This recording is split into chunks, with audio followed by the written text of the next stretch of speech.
राजीव जी, जाति जनगणना का सवाल हो, आरक्षण का सवाल हो, लैटरल एंट्री का सवाल हो और कुल मिलाकर के सामाजिक न्याय का मसला हो, यह आज की तारीख में देश का कोर एजेंडा है ये। और इस एजेंडे से ही एक तरह से ये दो विचारधाराओं के बीच की लड़ाई है। एक विचारधारा है जिसमें पूरी तरह से कोई सामाजिक न्याय का कोई तत्व नहीं है उसमें। आप उसको अलग अलग ढंग से रिफ्लेक्ट होते हुए देखते हैं।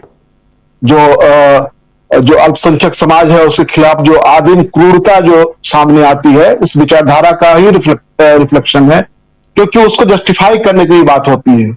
तो ये जो दो विचारधाराओं के बीच की जो लड़ाई है, एक विचारधारा है सामाजिक न्याय।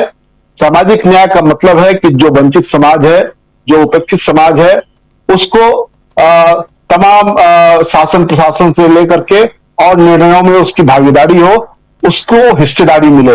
ये सवाल आज का कोर एजेंडा बना हुआ है और वो सेंटर स्टेज पर यही है।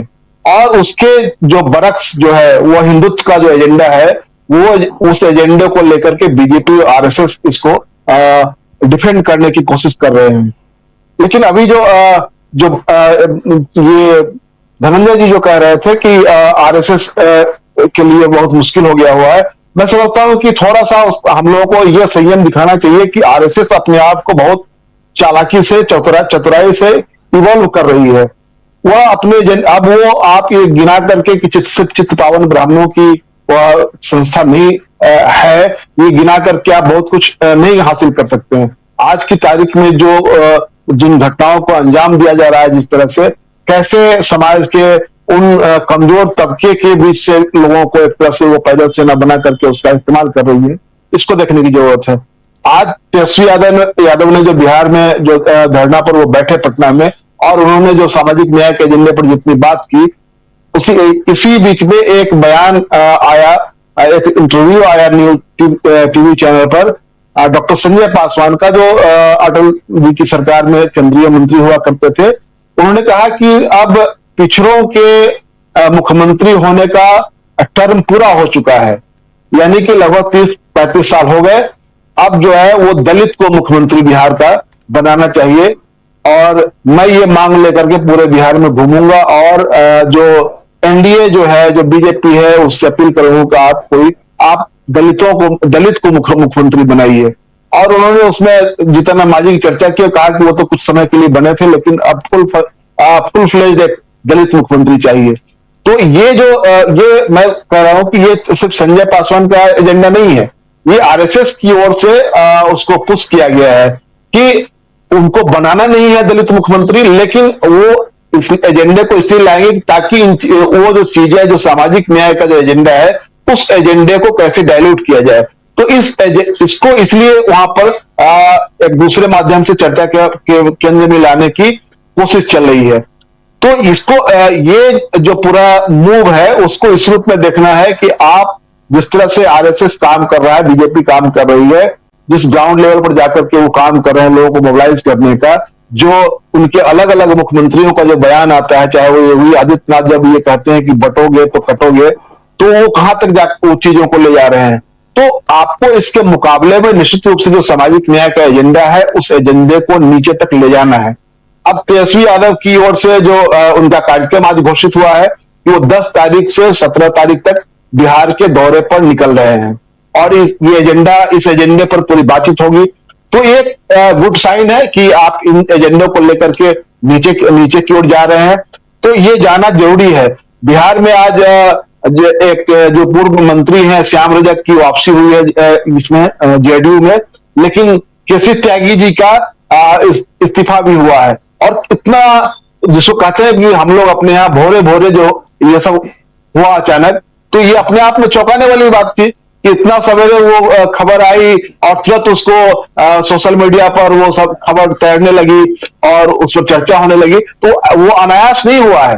वो जो चिराग पासवान जिस लाइन पर चल रहे थे, उनको अभी जो चुप किया गया है, जैसे कि चिराग पासवान ने मांग, तो वहां हरियाणा में चुनाव की तिथि बढ़ाने की मांग चिराग पासवान की पार्टी क्यों? हेमंत जी एक बात बताइए कि केसी त्यागी को आखिर क्यों वो पद छोड़ना पड़ा? केसी त्यागी तो बिल्कुल बीजेपी के भी करीबी माने जाते हैं, नीतीश बाबू के भी करीबी माने जाते हैं, क्यों छोड़ना पड़ा राष्ट्रीय प्रवक्ता का पद? सुबह सुबह ये खबर भी आई। देखिए, मुझे लगता है कि केसी त्यागी बहुत पोटेंशियल वो सामाजिक न्याय वाले धारा के नहीं है। वो जेडीयू में उसी धारे को रिप्रेजेंट करते हैं जो एक तरह से बीजेपी और आरएसएस के करीब है। और कई मौकों पर जब नीतीश जी ने पलटी मारी है तो उसमें एक तरह से उनका भी रहा है। तो केसी त्यागी का फिलहाल जो तात्कालिक मामला है, जो केसी त्यागी के जो बयान आ रहे थे उन खास करके अग्निवीर को लेकर के, और उसके बाद फिलिस्तीन पर जो उनका जो बयान आया, इजराइल को हथियार आपूर्ति के सवाल पर, तो इसको लेकर के निश्चित रूप से बीजेपी और आरएसएस अपने आप को असहज महसूस कर रहा था। और ये अभी नीतीश जी की ओर से ये इनको जो हटाया गया है, तो ये दिखाने की कोशिश है कि हम अभी बीजेपी को नाराज नहीं करना चाहते हैं। मैंने पहले भी अपनी चर्चा में कहा था, शायद आप ही के इस पर, कि चिराग पासवान को अधिक बहुत ज्यादा पढ़ने की जरूरत नहीं है, क्योंकि वो ऐसा नहीं है कि अभी कुछ बीजेपी के खिलाफ, मोदी जी के खिलाफ स्टैंड लेने वाले हैं। वो अपनी जमीन बचाए रखने के लिए बहुत कुछ बोलेंगे, लेकिन वो तो एक पार्टी के नेता हैं, उनके पास सांसद हैं। लेकिन त्यागी जी की हैसियत तो है, राहुल गांधी की तारीफ करते नजर आ रहे हैं। चिराग पासवान राहुल गांधी की खुले मन से तारीफ कर रहे हैं। वो करेंगे। चिराग पासवान, मैंने कहा ना कि चिराग पासवान अभी जो अपना स्टेक बढ़ाने की जो कोशिश कर रहे हैं, उसमें वो धीरे धीरे कुछ इस तरह की बात करेंगे, क्योंकि उनको पता है कि उनको एक झटके में कान पकड़ के नहीं निकाल दिया जाएगा। लेकिन उनके खिलाफ जो दबाव बनाने की कोशिश होती है, कि आप देखें कि 3 दिन पहले वो अमित शाह से भी मिलने के लिए चले गए थे, जिस समय चर्चा हो रही थी कि वो बहुत कुछ बोल रहे हैं और वो सीमा से बाहर जा रहे हैं। तो ये कोशिश जो हो रही थी उस पर विराम लगाया गया। वो चिराग पासवान राहुल जी की प्रशंसा कर रहे हैं, तो उधर तो आपने स्मृति ईरानी को भी देखा होगा कि उन्होंने भी कैसी प्रशंसा की थी। तो ये एक ऐसा वक्त चिराग पासवान का महत्वपूर्ण है। देखिए, स्मृति ईरानी जो है आज की तारीख में कुछ भी नहीं है। एक पूर्व सांसद उनके नाम के साथ चस्पा है, इसके अलावा कुछ भी नहीं है। लेकिन चिराग पासवान के साथ 5 सांसद हैं, यानी 5 सांसदों वाली पार्टी है। सबसे बड़ी बात ये। दूसरी बात कि चिराग पासवान, ये सवाल इसलिए कर रहा हूं आपसे, आपके बाद फिर संजय जी के पास भी आऊंगा इसी सवाल के साथ, कि चिराग पासवान के पिताजी मौसम वैज्ञानिक के रूप में जाने जाते थे। वो जाने जाते थे कि कब मौसम किधर जाने वाला है, मौसम बदल रहा है। हमारे बीच भी एक मौसम वैज्ञानिक हैं, हमारे साथी प्रशांत टंडन जी, जो बता देते हैं कि मौसम बदल रहा है। तो ऐसे ही मौसम क्या उधर भी बदलता हुआ दिखाई दे रहा है चिराग पासवान को भी, और इसलिए वो तारीफ कर रहे हैं। चिराग पासवान को भी क्या ये लग रहा है कि 3 हमारे साथी उधर हैं, और अभी आप कह रहे हैं कि 2 दिन पहले चिराग पासवान ने होम मिनिस्टर यानी अमित शाह से भी मुलाकात की, तो उनको भी लग रहा है कि कुछ गड़बड़ होने वाला है, उससे पहले इधर भी ठीक रखो उधर भी ठीक रखो। हेमंत जी, जी राजीव जी, मैं जो कह रहा हूं कि ये सबको, जितने भी एलाइज हैं, उनको पता है कि मोदी जी आज की तारीख में उस स्थिति में नहीं है कि वो किसी एलाइज को या किसी गठबंधन के नेता को कान पकड़ के उनको बाहर कर दे। तो सबको पता है ये बात। तो आज की तारीख में चिराग पासवान जो रोल निभा रहे हैं, वह एक अभिनेता भी रहे हैं। तो मुझे लगता है कि वो एक तरह से बीजेपी को, मोदी जी को थोड़ा डराते भी हैं, चौंकाते भी हैं, और फिर अपनी जगह पर स्थिर रहते हैं। तो ये करने के पीछे ये है कि जैसे मैंने पहले भी कहा था कि जो झारखंड में चुनाव है, चाहे बिहार में जो आगे चुनाव होने वाला है, तो उनको अपना एक स्टेक चाहिए उसमें। वो नहीं चाहते हैं कि सिर्फ जो मिल जाए उसी पर संतोष किया जाए, क्योंकि उनके भीतर उनकी पार्टी का भी एक दबाव है। और दूसरा कि जो अभी जो कुछ आरक्षण को लेकर के जो माहौल बना, लैटरल एंट्री का सवाल हो, सुप्रीम कोर्ट का जो निर्णय है उसको लेकर के, तो जो उनका जो आधार है, जो जिस बिरादरी को रिप्रेजेंट करते हैं, जो अच्छी खासी उसकी संख्या है, और वो एकमुश्त उनको वोट उसका मिला है, तो उसको एक तरह से ये करना कि हम आपके साथ हैं और आप निश्चिंत रहें, मैं आपको रिप्रेजेंट कर रहा हूं, तो मैं आपकी बात भी रख रहा हूं। तो ये रखने की जरूरत वो महसूस करते हैं।